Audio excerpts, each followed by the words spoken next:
Assalamualaikum warahmatullahi wabarakatuh. Alhamdulillah pemirsa, kali ini kita kembali lagi berjumpa di acara kesayangan kita. Barakallah, hidup semakin berkah. Amin. Kali ini tema yang akan kita bahas adalah sabar mendidik anak sejak kecil. Saya pengen cerita nih Bu ya, kalau saya ini itu berasal dari keluarga yang emang demen banget sama bercanda. Sama humor, komedi itu senang. Pokoknya kalau kita udah ngumpul, semua pasti saling melontarkan jokes gitu. Jadi kita ketawa-tawa, happy deh. Dan saya itu juga kepengen kalau anak saya itu bisa jadi komedian. Jadi suka bercanda-bercanda. Makanya dari kecil udah saya ajarin Bu, walaupun susah.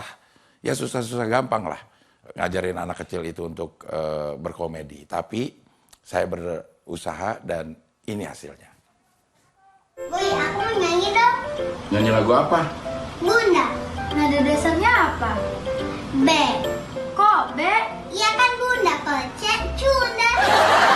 Bisa aja anak gue. Lumayan lah ya, lumayan. Tapi saya juga suka sedih Bu, gitu ya. Karena saya gimana ya, suka kerja tuh suka pulang larut malam gitu. Jadi katanya kalau kita kecapek, kalau kita apa namanya ya, kerja membanting tulang dan pikiran kusut, kalau sampai rumah itu kalau ngelihat anak emang jadi bisa hilang semua. Kayak kalau saya pulang kerja gitu, terus masuk kamar, ada istri saya lagi tidur sama anak saya itu, saya gemes banget, langsung saya peluk istri saya. Anak saya pindahin ke kamarnya, iya. Ini saya udah cerita tapi Ustadznya belum datang, apa kita cerita lagi? Oh ada Ustadznya datang. Assalamualaikum. Waalaikumsalam Ustadz. Mang Aek nyemil pepaya. Apa itu? Sa Aek Bu ya. Ya ini kita lagi tema tentang sabar mendidik anak sejak dini. Kalau Ustadz kan juga punya pesantren, punya lembaga pendidikan. Iya. Kalau ngajarin anak gimana? Ya, Sendiri atau? enggak mampu dah Abdel untuk sendiri. Oh. Makanya minta tolong lagi sama kiai lagi kita titipkan. Padahal punya pesantren. Padahal punya pesantren. Kok begitu? Iya, karena secara ya ilmu pengalaman di lapangan, Iya. ya jadi berdasarkan pengalaman berarti maksudnya di ilmu juga, karena bahasa orang Kulon kan experience is the best teacher. Experience is the best teacher.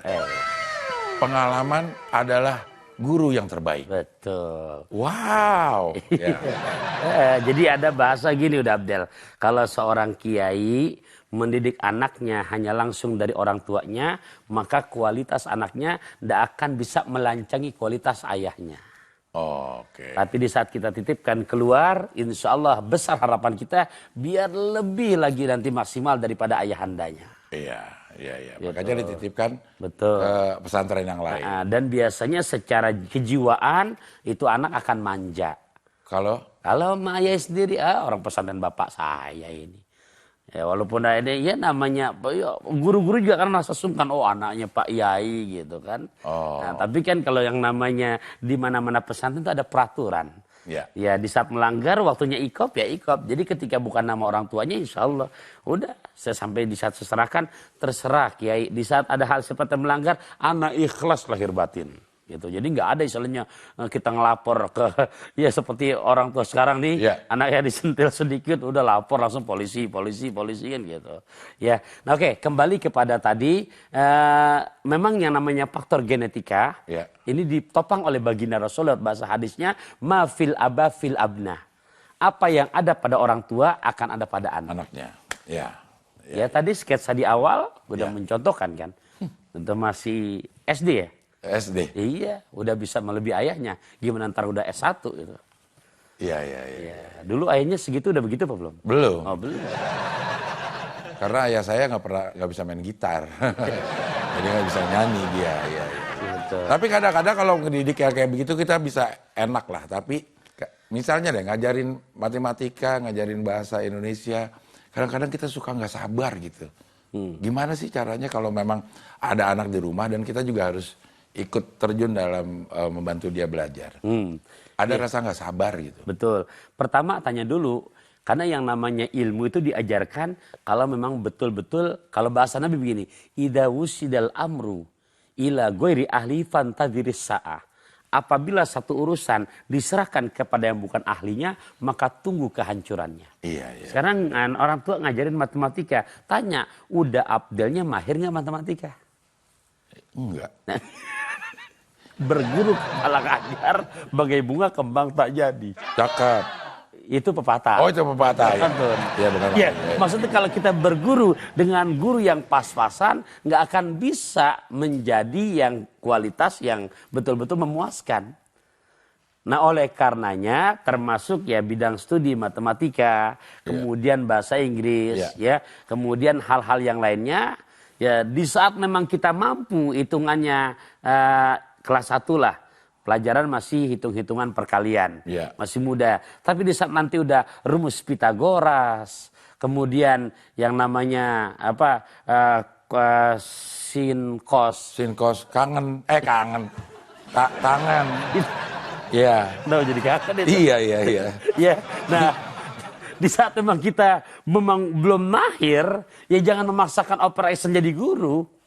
Gitu. Juga ya sebagai Uda Abdel yang memang jobnya panjang di barakallah, bagi-bagi rezeki ke yang lain lah, gitu. Panggil kan guru gitu. Nah, yang jelas kewajiban kita sebagai orang tua walaupun nggak mesti kita jalankan secara langsung, tapi sudah bisa tersalurkan lewat hamba Allah yang lain yang betul-betul memang di bidangnya. Iya, karena nggak semua orang punya kemampuan untuk menjadi guru ya. Betul. Walaupun ilmunya ada, tapi belum tentu bisa ngajarin. Nah, itu dia. Iya.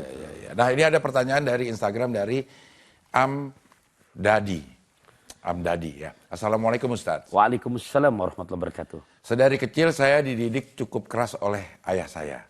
Kalau saya tidak sholat atau mengaji pasti habis dipukuli. Pakai sapu lidi. Kenapa? Karena kalau lidah Indosiar.